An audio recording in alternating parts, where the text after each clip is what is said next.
আল্লাহর কাছে ক্ষমা চাও, দুনিয়াটা কিছুই না রে যুবক। ওই কবরে যাওয়ার পরে গুনাহগারের কবরের দুই পার্শ্বের মাটির চাপ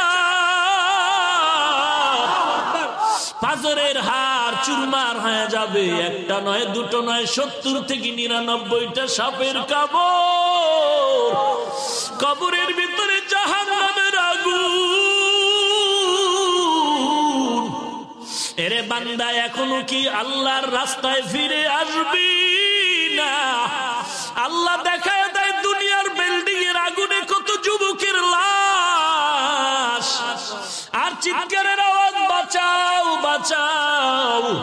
একটু চিন্তা করে দেখ, যখন আগুন লাগছিল শরীরের মধ্যে তখন ওদের কেমন লাগছিল, অবস্থাটা কেমন হয়েছিল। ওরা যখন আগুনের মধ্যে, সবাই জানালা দিয়া হাত দিয়া কয়, কে আছো আমাদের